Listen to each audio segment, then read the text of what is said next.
Hey, good afternoon, good morning, good evening, middle of the night, whatever it is. I'm Martin Dosh, coming to you from South Minneapolis in my basement. My little studio down here, ad hoc, as it may be. I'm going to talk to you a little bit about looping and how I make whatever it is that I make.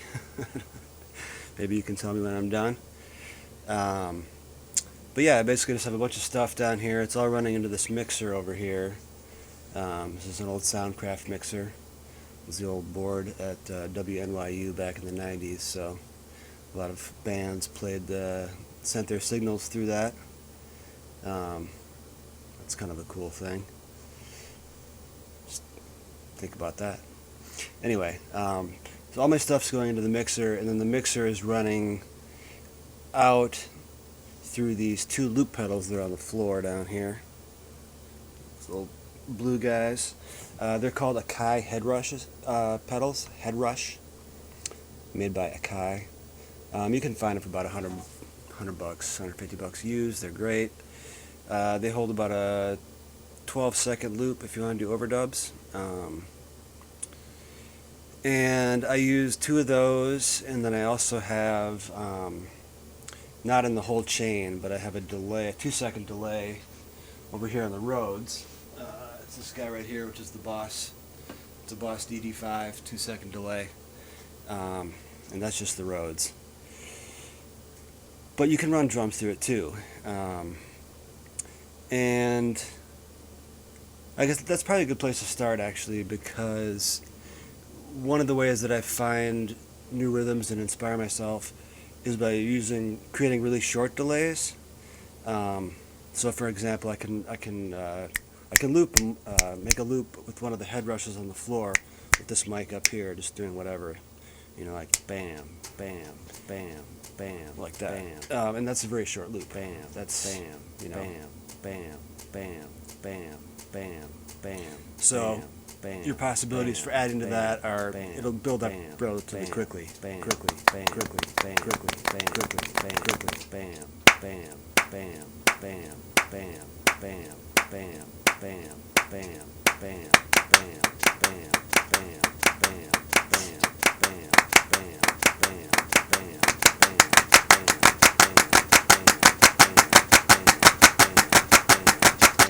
bam.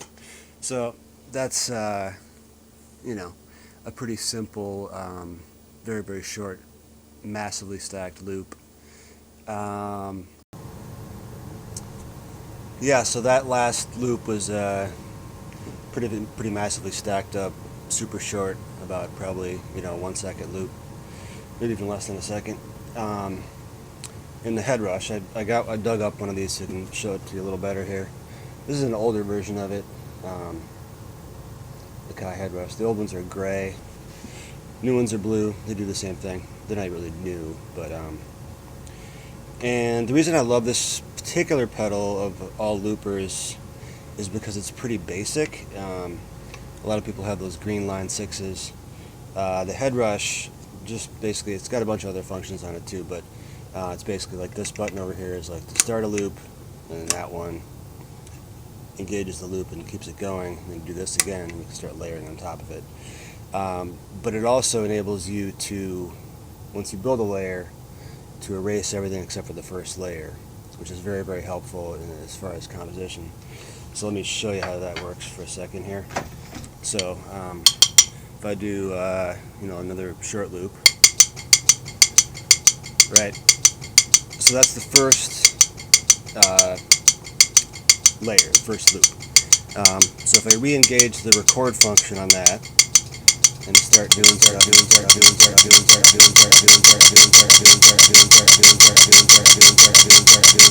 right, so it's building up like crazy, and then I can just erase everything except the first loop, and then the first loop will keep going.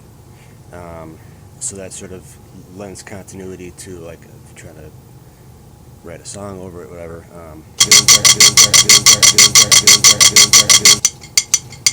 And then I erased it, and that first loop is still going.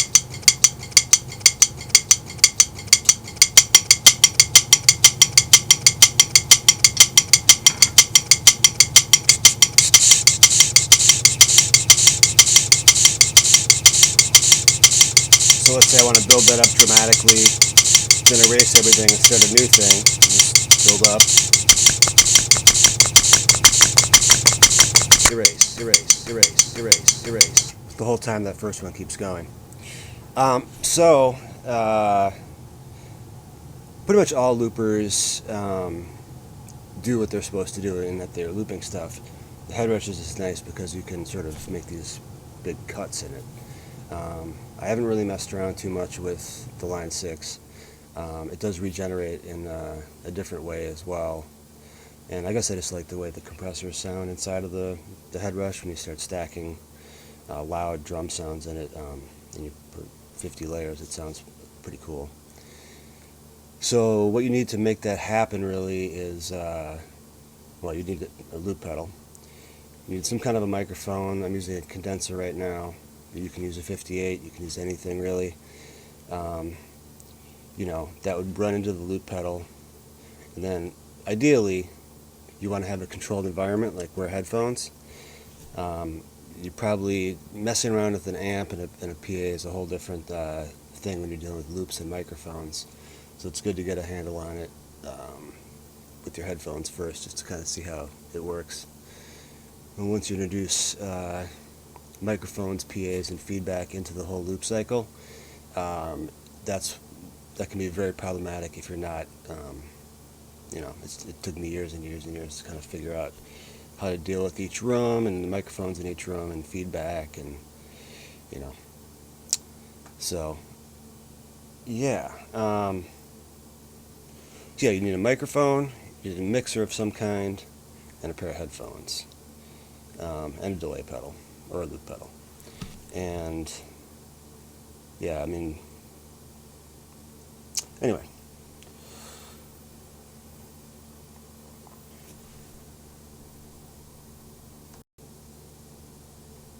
Alright. So now I'm going to do a little demo here about how I sort of build a song using delays and loop pedals, and in this case just the Rhodes. So like I mentioned earlier, the Rhodes is running into the DD5 delay pedal, all that plus the microphone. Everything in here is going into the mixer is going into two loop pedals on the floor. But this is an old song I wrote a long time ago called The Kettle Back, and the way it starts is I make it's a 2-second loop on the DD5 and the Rhodes top, but I have to sort of find where the loop is inside of the delay, if that makes any sense. It starts off with a figure that's in 5, goes boom, doot, doot, doot, doot, boom, doot, doot. But I don't have the timing exactly right with the delay, so I kind of have to do it a few times until the delay sounds like it's correct. So kind of checking it as I go, as it were.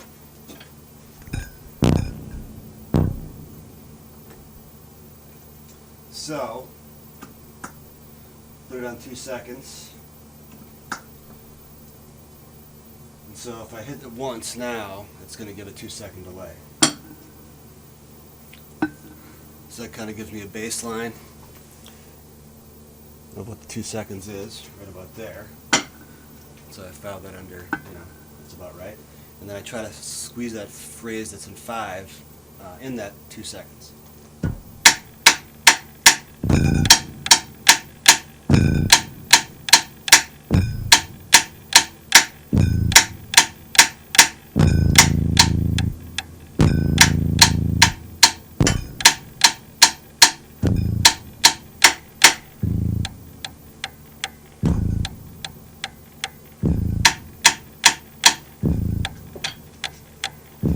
So the microphone out here is picking up the room sound of the Rhodes, but the actual inside of the Rhodes sounds like that.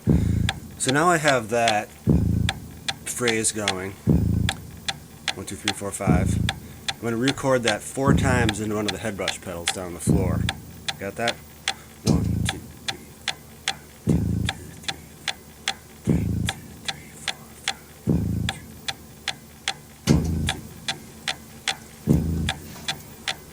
Okay, so now I can turn off the delay up here. Now that entire phrase has been multiplied 4 times. So now you have, instead of just 5 beats, you have 20 beats.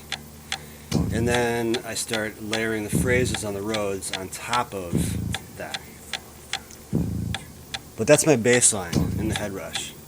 So you remember I said I can build stuff up and build it up and erase everything, and it comes back to just that phrase right there. So that will help me as this song sort of develops. Here's those parts.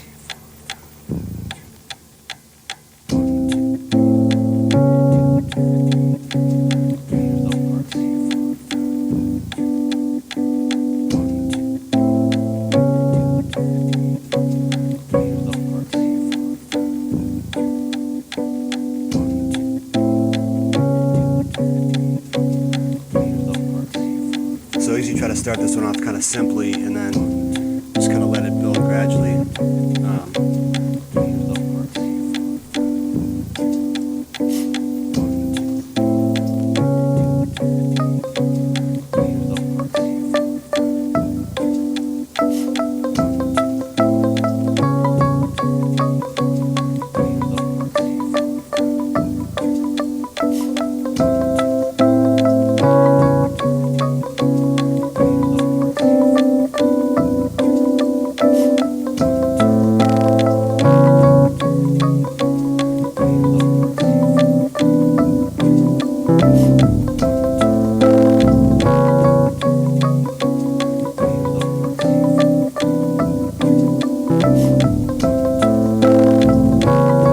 So now that's kind of cooking along. I usually add a little Rhodes top to kind of spice it up a little bit.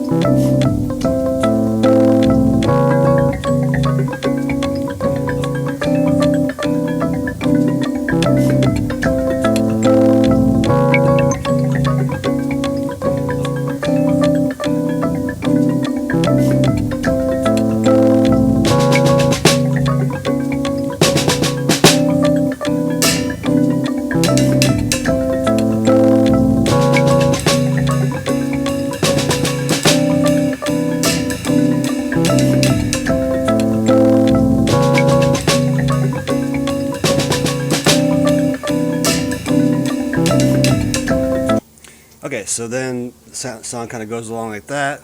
Then eventually I turn the loop pedal off and just play the phrase on the Rhodes, you know.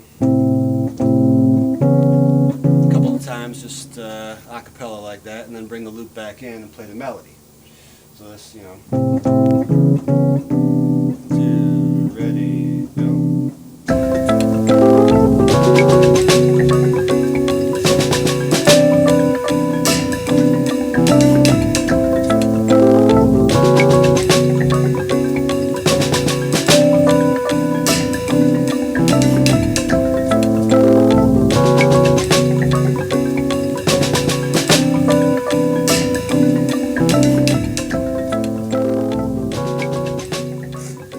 So that's basically how that tune is made, and that was, you know, a lot of trial and error in figuring out how to exactly to arrange that and how to play it. But that's kind of the result you get, and that's basically just working with. And the ideas all came from this building block, or Lego, as I like to call it, Legos, of a 2-second Lego building block multiplied times 5. And it's in, you know, I don't know. I don't really try to analyze what I'm doing until I might try to learn it, but I'm not going to try to analyze it. Somebody else can do that. So I hope that this little demonstration was helpful to you.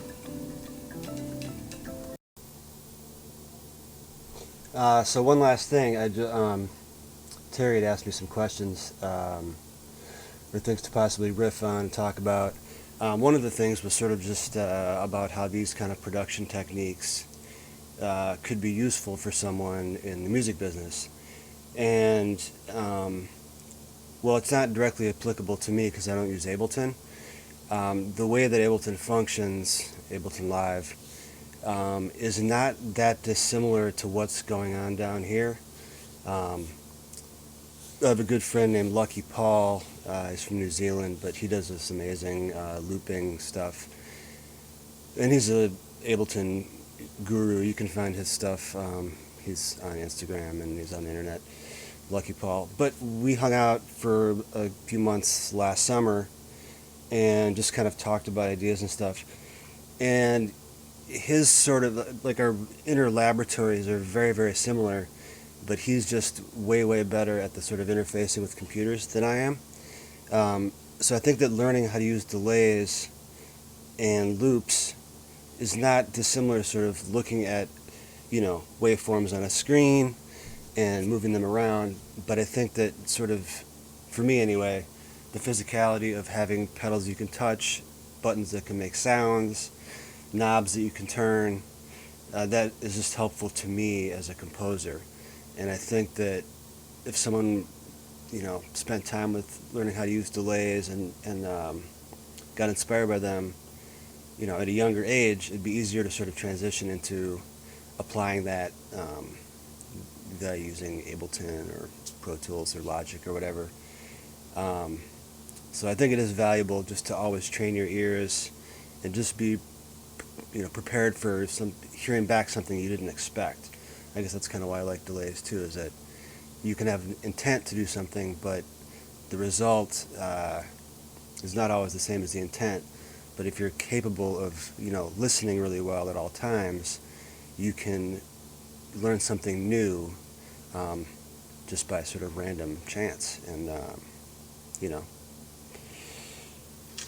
Anyway, so here's the sponsors thing for the show today.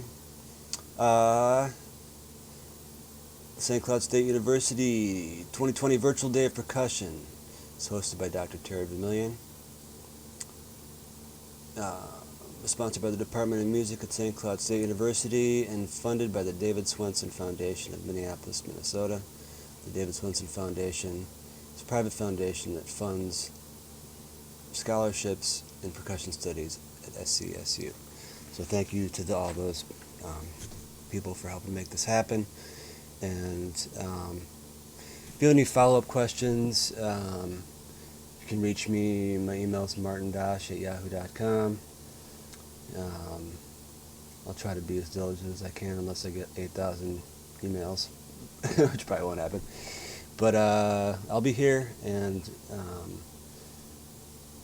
I really appreciate the opportunity to talk to everybody, and I hope it was somewhat enlightening. And hope you're having a nice day of percussion. Peace.